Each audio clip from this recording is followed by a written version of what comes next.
It was touted by the governor as a real fix to a flawed mental health system. But tonight, a 7 Action News investigation reveals just how that promise was broken. 7 investigator Rush Jones has been confronting failures of Michigan's treatment of people with mental illness, and he's here tonight with the latest on his investigation. Ross? Carolyn, Stephen, good evening. The law we're talking about is called Kevin's Law. It was hailed by some as a silver bullet to combat mental illness. It would save lives and give the vulnerable care they deserved.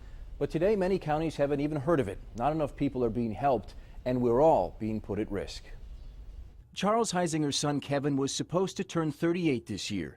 The math wizard with an IQ off the charts and a degree from Northwestern was known by his friends as much for his heart as for his brain. Kevin always helped people. He was a very smart individual. He liked to help people. But at this bus terminal 14 years ago, Kevin Heisinger was murdered.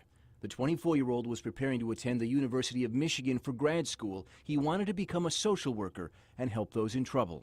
So in August 2000, Kevin was returning from orientation at U of M when the bus he was riding pulled off at a station near Kalamazoo. He got off to use the restroom. We spoke with his father, who now lives in St. Louis. Kevin was washing his hands, and he came from behind, knocked him down, kicked him on the head a few times, and probably about 5 minutes after he was assaulted, he died there on the bathroom floor. Kevin bled for several minutes before anyone even came to his rescue. The man who bludgeoned him suffered from paranoid schizophrenia and stopped taking his medication. He was the kind of troubled person Kevin wanted to help. Our mental health system is so bad in so many ways that you have to try things. After Kevin's murder, mental health advocates like Mark Reinstein said Michigan needed a new way to intervene in the lives of people with a mental illness. At the time, Michigan law only allowed a court to order care if someone was in crisis, a threat to themselves or someone else. And the only action a court could take was ordering hospitalization. But after talking with mental health experts, state legislator Tom George introduced a bill that was supposed to provide more meaningful care.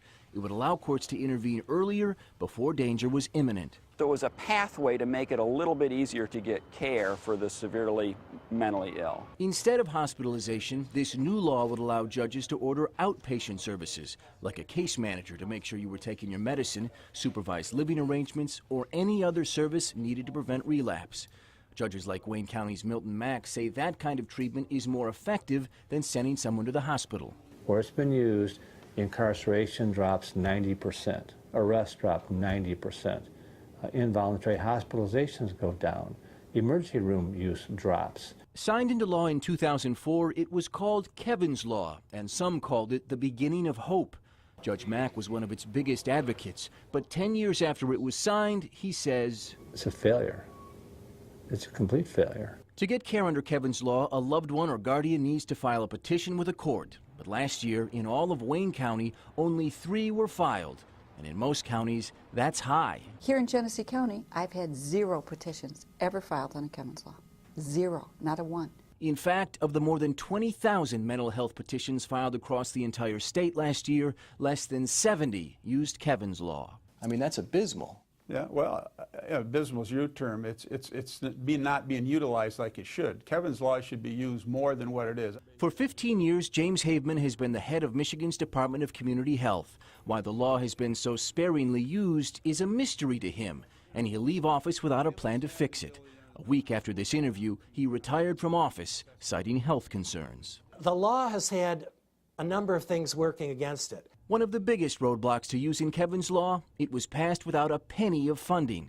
If you don't have insurance, it's up to community mental health organizations to pick up the tab, the same groups that have seen state funding fall year after year after year. Kevin's Law was created so that your son didn't die in vain. Almost nobody's using it.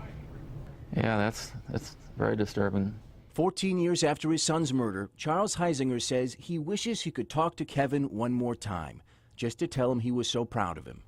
One day, he hopes, he'll be proud of Kevin's Law, too. We loved him, and his life was cut too short. Everybody loved Kevin Heisinger. So how do we fix it?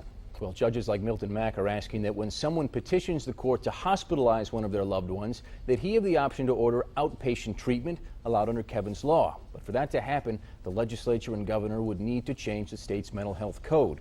For the upcoming fiscal year, Governor Snyder asked for just over $1 million to help train and implement Kevin's Law throughout the state.